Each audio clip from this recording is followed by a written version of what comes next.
ये कहानी है जमालपुर की। पिछले कुछ दिनों से 7-8 साल की एक लड़की स्टेशन के पास पागलों वाली हालत में लोगों को दिखाई दे रही है। उसके कपड़े बहुत ही गंदे और फटे चिटे हैं। उसके बाल भी उलझे होते हैं। पता नहीं उसने कितने दिनों से नहाया भी नहीं है, इसलिए मैल की एक मोटी परत उसके चेहरे से लेकर पूरे शरीर पर जमी हुई है। उसके शरीर से बदबू भी आती है। वो कभी चुपचाप लेटी रहती तो कभी लोगों से हाथ के इशारे से भीख मांगती। उधर से गुजरने वाले दया करके 1-2 रुपए उसे दे देते। वो उन पैसों को बहुत देर तक घूरती है, फिर खिलखिलाकर हंसने लगती है।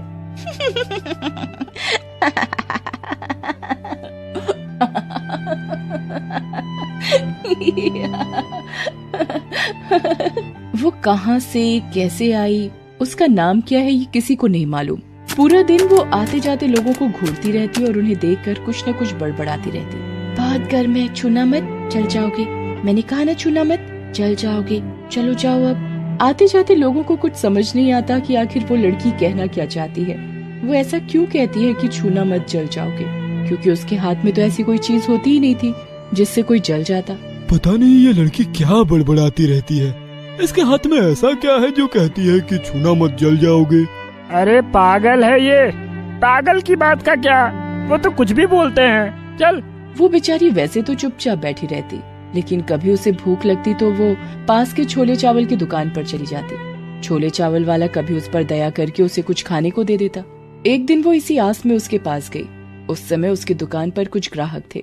और कितनी देर लगेगी भाई, जल्दी से छोले चावल 1 प्लेट लगा दो, पेट में चूहे कबड्डी खेल रहे हैं यार। बस साहब, आपकी ही प्लेट लगा रहा हूँ। दुकानदार ने ग्राहक को प्लेट दिया और उसने खाना शुरू कर दिया। तभी वो लड़की वहाँ गई। उसने दुकानदार से कुछ कहा नहीं, बस उसकी ओर देखने लगी। तभी ग्राहक की नजर उस पर पड़ी तो वो उस पर भड़क गया। ए, चल यहाँ से, चल भाग। कहाँ से आ गई, हे भगवान, कितनी बदबू आ रही है इसके शरीर से। मुझसे तो अब खाना ही नहीं खाया जाएगा। ये कहकर वो ग्राहक अपनी प्लेट का खाना फेंक देता है और वहाँ से चला जाता है। उसके खाना फेंकते ही वो लड़की खाना उठाकर खाने लगती है। वहाँ और भी ग्राहक खड़े थे। उन्होंने भी उस लड़की की तरफ हेय दृष्टि से देखा और वो लोग भी अपना खाना छोड़कर जाने लगे। दुकानदार ने जब ये देखा कि उस पगली लड़की के कारण उसकी दुकानदारी पर असर पड़ रहा है तो वो भी उस पर चिढ़ गया। ए पगली, चल भाग यहाँ से। मैं तुझ पर तरस खाकर तुझे खाने को दे दिया करता था, लेकिन तुम तो मेरा ही दिवाला निकाल दोगी। चल भाग यहाँ से, हट। उस दुकानदार ने उस लड़की को जैसे किसी आवारा जानवर को भगाते हैं वैसे ही अपनी दुकान से भगा दिया। धीरे धीरे लोग उसे पगली बुलाने लगे और लोग न सिर्फ उसे पगली बुलाते बल्कि कुछ बदमाश लोग उसे पगली पगली बोलकर तंग भी किया करते थे। ए पगली, पगली पगली पगली पगली।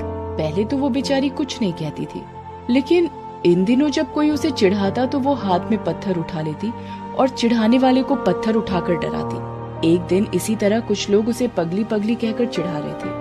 तभी उस लड़की ने सामने पड़ा पत्थर हाथ में उठा लिया और अपनी आंखें बड़ी बड़ी करके वो उन बदमाश राहगीरों को घूरने लगी। अबे क्यों छेड़ दिया तूने इसे? देख, इसने हमें मारने के लिए पत्थर उठा लिया है। अबे जल्दी भाग यहाँ से।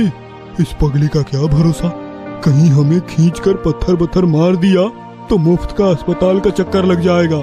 हालांकि वो लड़की पत्थर हाथ में उठाती तो जरूर, लेकिन किसी को मारती नहीं थी और पत्थर उसी के लिए उठाती जो उसे बहुत ज्यादा परेशान करता। लेकिन फिर भी उसके पत्थर उठा लेने की आदत से लोग थोड़ा थोड़ा उससे डरने लगे और उसके पास से गुजरने से बचने लगे। अरे दिमाग खराब है क्या तुम्हारा? मैं तो उस तरफ से नहीं जाऊंगा। तुम्हें पता नहीं, वहाँ एक पगली बैठती है जो लोगों को पत्थर से मारती है। हालांकि उस लड़की ने कभी किसी को पत्थर से नहीं मारा था, लेकिन फिर सभी जगह ये बात फैल गई कि वो पत्थर से लोगों को मारती है, जिसका परिणाम ये हुआ कि अब इक्का दुक्का लोग भी उधर से नहीं गुजरते। पहले लोग उधर से गुजरते थे तो उसे 1-2 रुपए दे दिया करते थे या कभी कोई उसे कुछ खाने के लिए भी दे देता, लेकिन पिछले 3 दिनों से उधर से कोई नहीं गुजरा था। वो लड़की बेचारी भूखी प्यासे बैठी हुई थी और बड़बड़ा रही थी। बहुत गर्म है, छूना मत, जल जाओगे। मैंने कहा ना छूना मत, जल जाओगे, चलो जाओ अब। भगवान की ये बहुत बड़ी लीला है। चाहे पागल हो या अपाहिज या चाहे कोई नॉर्मल इंसान, भूख तो सबको लगती है। 3 दिन तो उस लड़की ने किसी तरह बर्दाश्त किया, लेकिन चौथे दिन वो उठी और खाने की तलाश करने लगी। तभी उसने देखा कि एक कुत्ता कचरे से निकालकर जूठा खा रहा है। वो लड़की भागकर उस कुत्ते के पास गई और उसके मुंह से निवाला छीनने लगी। कुत्ता उस पर गुर्रा रहा था, लेकिन लड़की भी जिद्दी थी। उसने उसके मुंह का निवाला छीन लिया। हालांकि इस छीना झपटी में कुत्ते ने उसे काट काट कर जख्मी कर दिया, लेकिन उसे इसकी परवाह नहीं थी।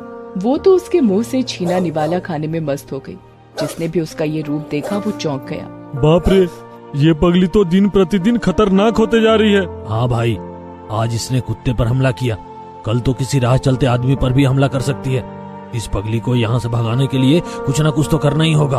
आज जो लड़की भूख के मारे कुत्तों से भिड़ गई, वो बेचारी पहले ऐसी नहीं थी। उस लड़की का नाम पुष्पा है, अपने माँ बाप की दुलारी पुष्पा।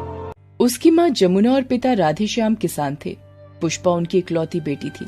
दोनों उन्हें बहुत प्यार करते थे। पुष्पा, पुष्पा, कहाँ हो बेटी? देखो तो मैं तुम्हारे लिए क्या लाया हूँ। पुष्पा छत पर अपनी माँ के साथ बैठी बातें कर रही थी। जैसे ही उसने अपने पिता की आवाज सुनी, वो भागती हुई उनके पास आई। बाबा आ गए, बाबा आ गए।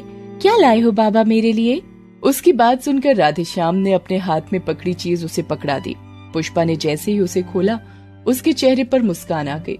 वो जोर से चिल्लाते हुए बोली, जलेबी बाबा, ये सारी मेरे लिए है।